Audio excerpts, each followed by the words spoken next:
Breaking news this noon hour. A deadly police chase investigation that ended with 2 people dead is done. In the end, it found officers failed to follow rules, but the system itself failed the officers who took part in that chase and had to make split-second decisions. It was November the 29th when the chase ended in suburban East Cleveland, with 13 police officers from Cleveland firing a total of 137 rounds into a car, killing Timothy Russell and Melissa Williams. News Channel 5's Michael Baldwin joins me now with more on today's findings from Attorney General of the state of Ohio, Mike DeWine. Mike, what can you tell us?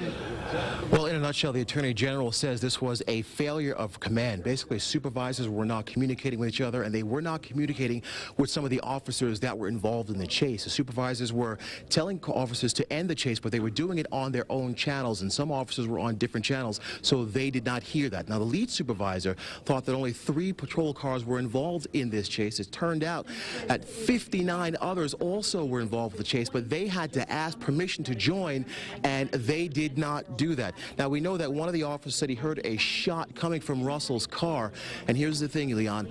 Apparently, another officer felt that it wasn't a shot, felt it was a backfire, but that was not communicated to the other officers that were involved in the chase. Now, at one point in time, Russell's car was surrounded on both sides by officers, and they ended up firing at each other, but they didn't realize that. Now, again, the Attorney General calls this a failure of command. He joins me here now, and Mr. Attorney General, this is just an amazing case here.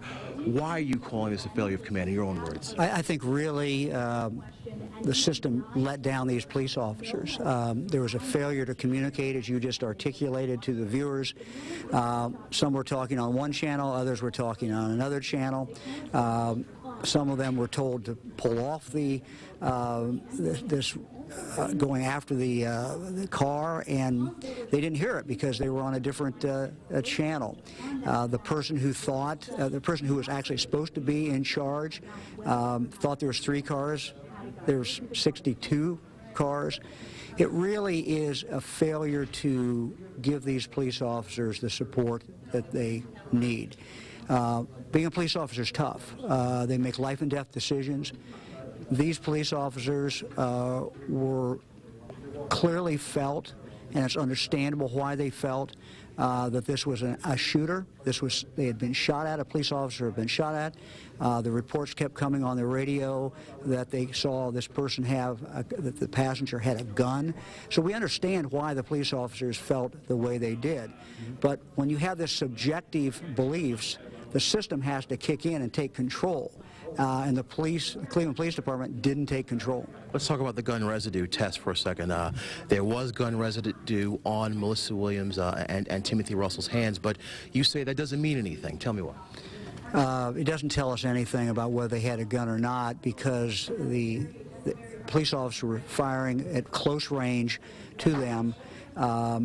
That residue got all over the car. It could get all over them, and so the findings are consistent with them having a gun. It's also consistent with them not having a gun. Now, we searched, as you know, we searched throughout the whole route to see if there was a gun. No gun was ever found. No gun was ever found in the car. Okay. Mr. Attorney General, thank you very much, sir. I appreciate it. All right, the Cuyahoga County Prosecutor Tim McGinty says he is going to bring this to a grand jury, but he has not given us a timetable of when that is going to happen. He says it'll be done when it's done. Well, live from Richfield, I'm Michael Baldwin, News Channel 5.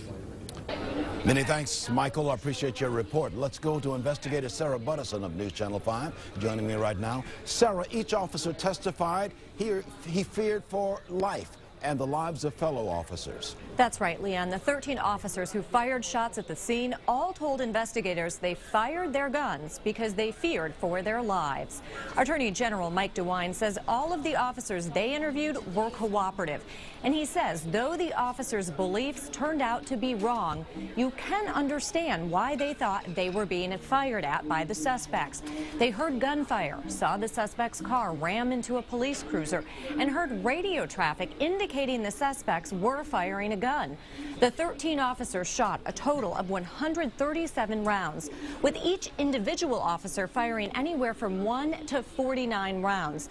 DeWine says it is a miracle that none of the officers were hurt. He says the number of vehicles involved contributed to crossfire that endangered the lives of many, many officers. The 13 officers who fired shots have been on desk duty since the shooting. A grand jury will now decide whether they will face charges for their actions. On your side, I'm investigator Sarah Buttison, News Channel 5. Thank you, Sarah. Appreciate your report as well. We have other reporters in the field right now working to get more reaction on this breaking news story in Cleveland. As you know, some community leaders call the shootings a racially motivated execution. Their words. We're working to get their reaction as well. We're also working to get reaction from the Russell and Williams families. Cleveland Mayor Frank Jackson is to hold a news conference at 1 o'clock this afternoon. We'll bring that to you live on air and online at newsnet5.com. Stay with us. News Channel 5 continues to follow this breaking news story and developing story as well.